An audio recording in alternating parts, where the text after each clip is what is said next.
Hola, hoy les voy a hablar de lo que aprendí este semestre en naturaleza y cultura.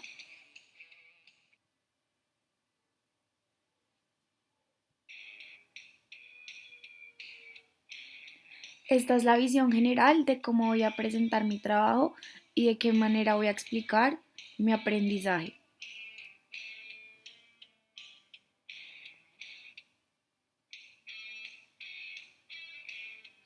Primeramente, al llegar al curso, lo que hice fue pensar que el curso se iba a dividir en lo que es naturaleza y lo que es cultura, donde yo veía la naturaleza como aquel conjunto de cosas que nos rodean, que están desde la creación y no tienen la intervención del hombre, y la cultura lo veía representada como la creación de una identidad creada por el hombre, según la adaptación de su entorno. Así que Allison llegó y le dijo a mis pensamientos, no, no, no. Y ahí pude comprender que se llamaba naturaleza y cultura porque tenía el propósito de investigar diferentes teorías relacionadas hacia las ciencias sociales y naturales, por autores como Aristóteles, Hobbes, Freud, James, entre otros, donde aprendí que cada uno tiene un pensamiento que se encamina hacia ciertas cosas, como el de Aristóteles, que es dirigido hacia las propiedades esenciales y accidentales, y se centra mucho en la esencia, o Hobbes, que tiene un pensamiento más egoísta, competitivo y piensa de una manera no razonable. Y de igual forma Rousseau, que piensa de una manera más compasiva, razonable e igualitaria. Y puede aprender que este debate se empezó por Darwin y que la cultura es parte de la naturaleza humana.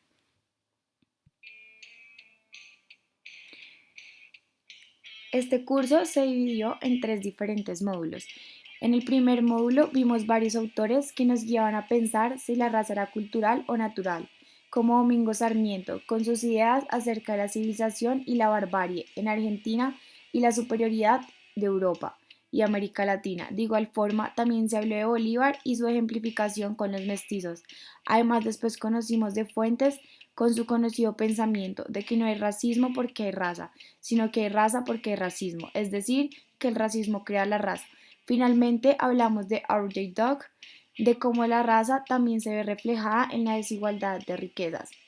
En el segundo módulo, primeramente se habló del neurosexismo por medio de videos y a partir de esto, cuáles eran las diferencias entre los cerebros de los hombres y las mujeres. Después se habló de Butler y como dicho autor impone que el género se construye socialmente. Ya después se habló de algo más particular, debido a que mencionamos a Vigoya y su pensamiento de cómo se construye la masculinidad en Colombia. Finalmente se habló de Segat.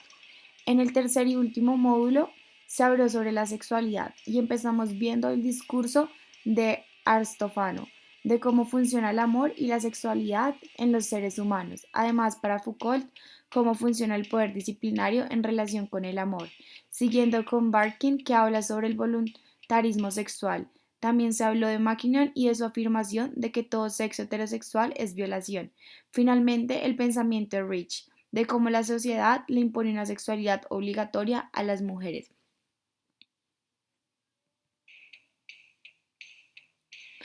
Pero, ¿qué aprendí de estos módulos?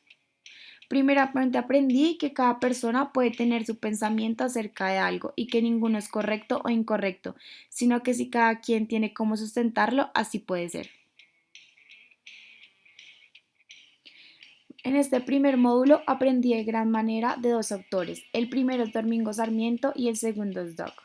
De Domingo Sarmiento aprendí que esa superioridad racial que se veía en los tiempos de antes, hoy en día se sigue presentando, así no sea tan evidente, donde según la perspectiva de él, considere la raza como algo natural, biológico y genético, que ha generado desde sus inicios esa brecha de desigualdad racial en América Latina, como lo menciona el autor al hablar de la superioridad en Europa y la inferioridad en Latinoamérica.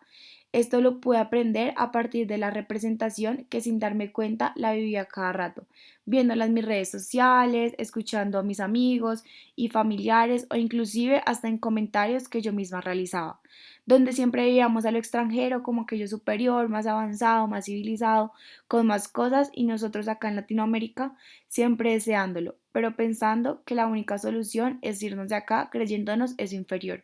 Así como en la imagen que se puede ver al lado derecho, sobre un meme que circuló en las redes sociales de la superioridad de Europa sobre Latinoamérica, en cómo perciben los problemas de nuestros países, con grandes problemáticas como ciudades en polución, barrios de invasión, el conflicto armado, víctimas de actividades extractivas ilegales, entre otras, que desde la perspectiva europea pareciera tener algo de encanto por sus paisajes, cuando nosotros solo buscamos salir de ese contexto. En este módulo también aprendí de Everyday Dog, que en un aspecto que le dio a los inicios de las jerarquías raciales y sociales en América Latina. Fue la distribución desigualdad de riquezas en el poder económico y político que estuvo en manos de los españoles. Esto fue algo que me quedó mucho en la cabeza, porque cuando yo iba al colegio siempre nos hablaban de cómo los españoles tenían el poder por habernos conquistado y simplemente llegaron a esclavizarnos, distribuyendo todo en beneficio de ellos. Entonces, se me hizo muy curioso que desde ese entonces ya la desigualdad racial se veía y que aún prevalezca es algo significativo. Y aunque hoy en día no se ve tanto esa sociedad de colonias o en la esclavización, sí se ve como los privilegios y los roles sociales cambian según la comunidad que pertenezcas y al poder adquisitivo. Un caso en el que pienso es como en el Chocó se ve mucho más la pobreza con un porcentaje de 98,81% y que la mayoría de su población es de color. A diferencia del barrio del Chico de Bogotá, donde la mayoría es de gente élite y no prevalece gran población de color. Puedo aprender en este curso y relacionarlo con cosas que aún pasan y que me parece que debería cambiar y que no hay que limitarse a sesgos culturales.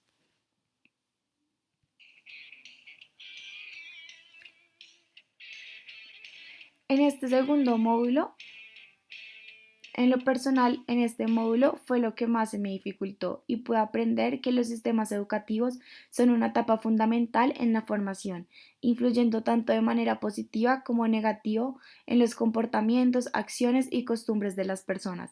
Yo siempre pensaba que todas las personas actuaban por cómo eran en su casa, cómo los habían criado, pero nunca había pensado en la influencia que tenían las instituciones educativas, debido a que gran parte de la vida se vive en el colegio o universidad, donde de una manera indirecta o directa lo terminan formando a uno, y como la diferencia de género va regulada desde esa etapa, debido a que siempre tiende a clasificarse a las mujeres de una forma y a los hombres de otra, tal como lo indica Vigoya, cuando habla de que los niños se apropian de una serie de imágenes de lo femenino y lo masculino, reguladas por pares opuestos, que surgen para clasificar las actividades, habilidades y uso de espacios.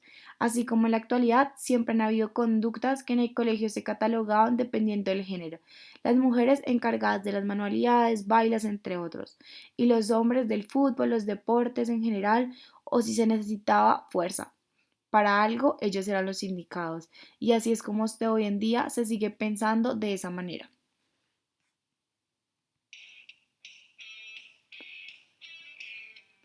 Este último módulo fue el que más corto se me hizo, y siendo sincera, lo que más aprendí fue como la definición de algunos términos. Puede que para muchos sean obvios, y quizás en la época en la que estamos y cómo ha avanzado la sociedad, muchos ya lo sabían, pero yo no. Como el pansexual, aprendí que se trata de, de aquella atracción por cualquiera de los dos sexos, o como el cisgénero, que es una persona cuya identidad de género coincide con el sexo que le fue asignado al nacer. También siempre pensé que solo existían dos tipos de sexo, el masculino y el femenino, y en el curso conocí el intersexual, que básicamente se trata de trastornos genéticos que tienen los seres humanos.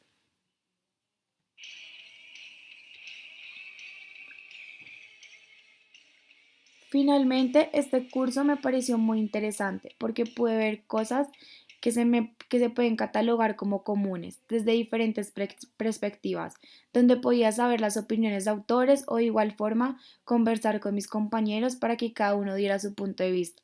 Al realizar los ensayos no me fue muy bien, pero sentía que me esforzaba y que al que realizarlos, los temas me quedaban mucho más claros, que ya sentía que podía tener una postura con mis propios argumentos frente a distintas cosas que suceden a mi alrededor.